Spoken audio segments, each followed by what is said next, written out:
Good morning, কেমন আছো বলো তো সবাই? আশা করছি তোমরা সবাই ভালো আছো, আর আমরাও না বেশ ভালো আছি। আমার আরও একটি নতুন ব্লগে আবারও তোমাদেরকে স্বাগত জানাচ্ছি। ঘড়িতে এখন বাজে সকাল 6টা। মেয়ের জন্য টিফিনটা বানিয়ে নিলাম, ওই আজকে ম্যাগি করে দিয়েছি, আর সাথে দেখো এদিকে ও খেয়ে যাবে, তার জন্য ওটসটা বানিয়ে ওকে খাইয়ে স্কুলে পাঠিয়ে বাসি সমস্ত কাজ সেরে এদিকে গোপোষণার সেবা করতে চলে আসলাম। তো গোপোষণার সেবার পর আর এতগুলি কাজের পর ইচ্ছে করে একটু চা খেতে, চা না খেলে আর সারাদিনের কাজকর্ম চলেই না। তো সেই কারণে চাটা করে নিলাম, আর এদিকে দেখো ভাতের হাঁড়িটাও বসিয়ে দিয়েছি, সাথে সাথে ভাতের হাঁড়িতে প্রণামও করে নিয়েছি, যেহেতু ভাতের হাঁড়িটা লক্ষ্মী মানা হয় সেই কারণে। আর এদিকে দেখো বসিয়ে দিলাম লাউয়ের খোসার আলু ভাজা, যেটা গতকালকে কেটে রেখেছিলাম একদম ঝিরিঝিরি করে, এটা আমাদের ঘরে ভীষণ প্রিয়। এবার ভাজাটাকে ওই চুলাতে দিয়ে এদিকে দেখো তোমার সয়াবিনটা ভেজে নিচ্ছি, হবে পটল আলু দিয়ে সয়াবিন তরকারি, তার জন্য সয়াবিনটাকে একটু ভেজে নিচ্ছি, না ভাজলে একটা কাঁচা কাঁচা গন্ধ আসে সেই কারণে। আর এদিকে তেজপাতা শুকনো লঙ্কা দিয়েছি ফোড়নে তোমার 5 ফোড়ন, সাথে আদা জিরে লঙ্কা বাটা তো ছিলই, আর এদিকে দেখো হলুদ দিয়ে দিয়েছি, সাথে লবণ আর চিনিও পরিমাণ মতো দিয়ে দেবো। আর পটলগুলো না একদম পেকে গেছিলো জানো তো, আর এই পাকা পটল ভাজা খেতেই ভীষণ ভালো লাগে, কিন্তু আমি বুঝতে পারিনি যে তরকারিটাতে দিলে পরে ওই যে দাঁতে পড়ে না বিচিগুলো, তো পটলের দানাগুলো, তো সে মিঠির পাপা অনেকটাই রাগারাগি করে পটলের দানা পড়লে। তো এই পটলগুলো কালকে থেকে ভাবছি ভাজাই খেয়ে নেব, এখন তো পটলের সিজন প্রায় শেষ হয়ে যাচ্ছে, তো সেই কারণেই পটলের এই হাল। আর এদিকে তরকারিটা কষিয়ে নেওয়ার পর কিছুটা আলু তুলে নিচ্ছি, আলুটাকে একদম চটকে দেখো দিয়ে দিলাম। তো এভাবে করে দিলে তরকারিটা বেশ মাখো মাখো হয়, আর রাতে যেহেতু রুটি করব, মিঠি রুটি খায়, তো তার জন্য রুটি দিয়েও সে খেতে পারবে। তো তরকারিটা হয়ে গেছিলো, আর ওই বাটা মশলাতেই একটুখানি গরম মশলা দিয়ে দিয়েছিলাম, তো একই সাথে বাটা হয়ে গেছিলো। আর এদিকে দেখো তরকারিটা হয়ে গেছে, আর এদিকে অন্য আরেকটা তরকারি রান্না করব, আজকে রান্না করব মাছের কালিয়া। তো সকাল সকাল সে গিয়ে আবার মাছ নিয়ে এসেছিলো, ঘরে মাছ ছিল না বললেই চলে। আর এদিকে দেখো মাছটা ভেজে নিচ্ছি, এটা কাতলা মাছ ছিল, আর আজকে একবেলার জন্যই মাছ রান্না করব। তো মাছটাকে ভেজে কালিয়া রান্না করার জন্য একটা মশলা আমি তৈরি করেছিলাম, আদা জিরে লঙ্কা ছিল, সাথে ছিল কাজু বাদাম কিশমিশ, আর ছিল এটাতে দই দেওয়া যেত, বাট দইটা দিইনি, আর ছিল একটুখানি চিনি দিয়েছিলাম, সাথে নুন হলুদ তো ছিলই, আর একটুখানি ওই যে এলাচ দারচিনিটাও সাথে পেস্ট করে নিয়েছিলাম। আর এদিকে দেখো মশলাটা ভালো করে ভাজা ভাজা হয়ে যাওয়ার পর মাছগুলি দিয়ে আর একটু নাড়াচাড়া করে নিলাম। এবার একটুখানি জল দিয়ে দেব, এটা আর গরম জল দিতে হবে না, ঠান্ডা জল দিলেও চলবে, আর খুব বেশি ঝোল দেব না, কারণ মাখো মাখো করব, সেই কারণে জলটা একটু কমই দিলাম। আর খুব তাড়াতাড়ি রান্নাবান্না আমার ওই সকালে কি বলো তো, এদিককার কাজটা শেষ করে ওই দিকে চলে যায়, যেহেতু স্নান পুজো হয়ে যায় না, তো সেই কারণে না অনেকটাই সময় পাওয়া যায়। তো ভাবছি এদিকে রান্নাটা আগে শেষ করে একদম রান্নাঘরটর পরিষ্কার করে তারপর চলে যাব। মিঠি সোনা আসবে, মিঠি সোনাকে স্নান করানো খাওয়ানো এসব তো থাকেই, তো এদিকে একটুখানি মুছামাছি করে নিচ্ছি, যতটুকু যা প্রতিদিনের ডিউটি প্রতিদিন করা হয় ঠিক ততটুকুই তা করে নিচ্ছি। আর এদিকে মিঠি সোনার আসারও টাইম হয়ে গেছে, ও আসার আগে যদি গ্যাসটা মুছে এই ঘর থেকে বেরিয়ে যেতে পারি তাহলেই বাঁচা গেল। আর কিছুটা বাসন তো রয়েছে, সেগুলোও মাজতে হবে। আর ঘর মোছা আমার সকালেই হয়ে যায়, সকালে ওই বড় ঘর মোছার সাথে সাথে না রান্নাঘরটাও আমি মুছে নিই একেবারে, কারণ ওই যে সারাদিনের পরে আর গিয়ে রান্নাঘর মোছা রান্না করে বেরিয়ে যেতে পারি, তাহলে ওই রান্নাঘর মোছার ঝামেলাটা আর থাকে না। আর একার হাতের কাজ তো, ঘরও সেরকম বেশি নোংরা হয় না, আর যতটুকু যা নোংরা হয় নিজেই সাপটে নেওয়ার চেষ্টা করি। তো সেই কারণে কাজের একদম কাজটাও খুব সুন্দর করে পরিপাটি করে কমপ্লিট করা যায়, মিঠি আসার আগে অনেকটাই কমপ্লিট করে নেওয়া যায়। আর গতকালকের ভিডিওতে বলেছ মা মেয়ের বন্ডিংটাই এমন হয়, অনেকেই বলেছ, তো থ্যাংক ইউ তোমাদেরকে, তোমরা যে এই জিনিসটা নোটিস করেছো যে আমার মেয়ে আমার জন্য কতটুকু মেয়েটা আমাকে কতটুকু প্রায়োরিটি দেয়, সেটা যে নোটিস করেছো তার জন্য অসংখ্য অসংখ্য ধন্যবাদ। আর যারা প্রতিদিন সুন্দর সুন্দর কমেন্ট করছো তাদেরকেও অসংখ্য অসংখ্য ধন্যবাদ জানাচ্ছি। আর প্রতিদিন আমার ভিডিওর সাথে এভাবেই জুড়ে থেকো, আমিও তোমাদের সাথে আছি, পাশে আছি অবশ্যই। সবাইকার পাশে থাকলে তাহলেই হয়তো বা এগিয়ে যাওয়া সম্ভব।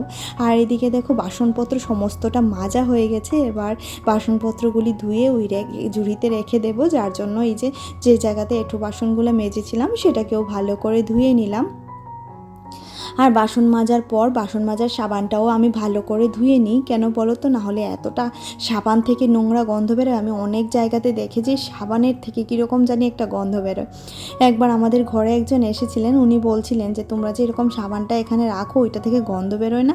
তো বলছিলাম না, তোমারও বেরোবে না যদি প্রতিদিন সাবানটাকে সাথে স্কচ ব্রাইটটাকে ভালো করে ধুয়ে রাখো, তাহলে দেখবে আর গন্ধটা বেরোবে না। কারণ ওই যে রান্নাঘর তো আমাদের ছোট ছোট রান্নাঘর, আর এই ছোট রান্নাঘরে সমস্ত কিছুই জায়গা করতে হয়, তাই না? তো সেই কারণে জায়গা ছোট হওয়ার কারণে দেখবে অনেক সময় হাওয়া বাতাস এগুলি না বেরোতে আর জায়গা পায় না। তো সেই কারণে ঘরে ঢুকলেই একটা ড্রেনের মতো গন্ধ করে বেসিন থেকে হয় অনেক সময় এরকম। তো আমি কি করি, বাসন মাজার পরে একদম বেসিনটাও ভালো করে মুছে নিই। আর এদিকে ওই মেয়ের জন্য একটুখানি গ্লুকোজগুলি নিয়েছিলাম, সাথে ওকে স্নানও করিয়ে দিয়েছি। গ্লুকোজ খাওয়ার পর অবশ্য একটুখানি বসেছে, সঙ্গে সঙ্গেই তো জল খাইয়ে আর স্নান করাবো না।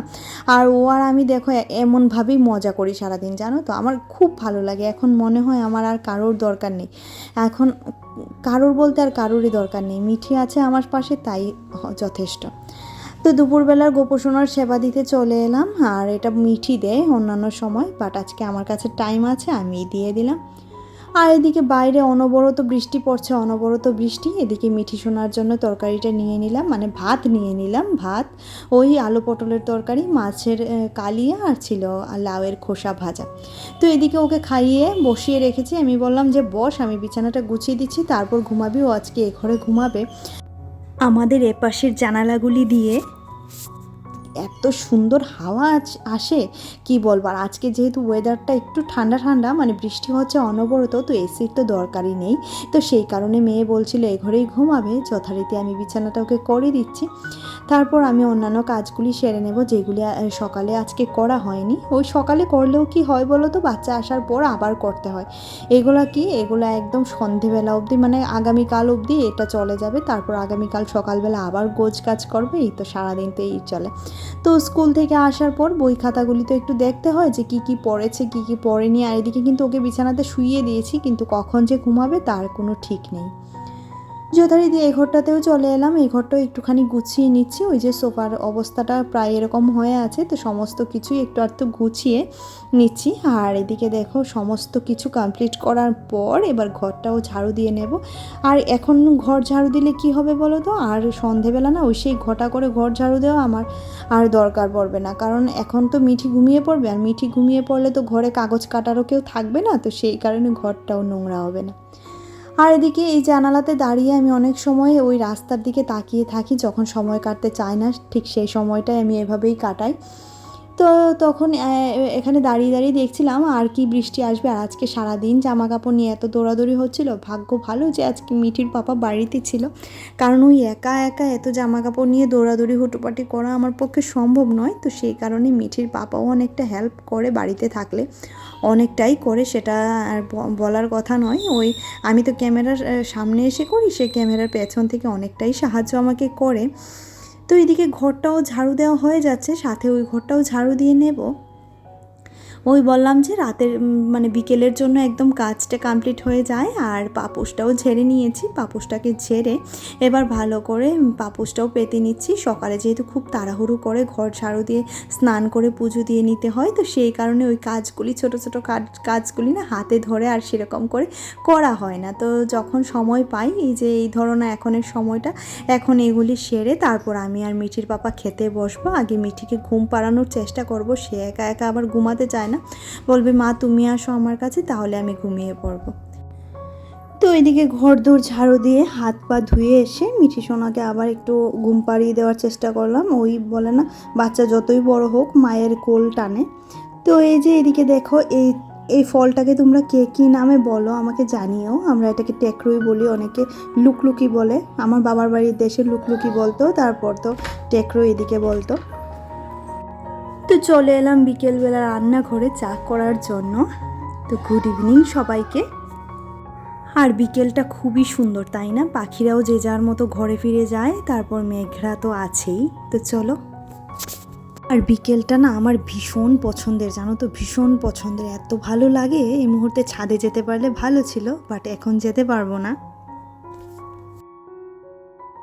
তো দেখতে দেখতে দেখো চাও হয়ে গেছে, সাথে মিঠির জন্য একটু দুধ নিয়ে নেব, এই তোমার হরলিক্স দিয়ে দুধটা নিয়ে নেব। তো চলো আজকের মতো ভিডিওটি এখানেই রাখছি। ভিডিওতে কিছু ভালো লাগলে অবশ্যই লাইক করে দিও, কমেন্ট করে দিও, আর চ্যানেলটা পারলে সাবস্ক্রাইব করে দিও, পাশে থাকা বেল আইকনটাও ক্লিক করে দিও, যাতে করে আমি যখনই ভিডিও আপলোড করি নোটিফিকেশনটা তোমরা পেয়ে যাবে। আর দেখো গোপুসোনার সাথেই তাহলে আজকের ভিডিওটা শেষ করলাম। যারা যারা কাজটি করে রেখেছো তাদেরকে তো জানাচ্ছি অসংখ্য ধন্যবাদ। দেখা হচ্ছে পরবর্তী আরও একটা নতুন ব্লগে। ততক্ষণের জন্য সবাই ভালো থেকো, সবাই সুস্থ থেকো।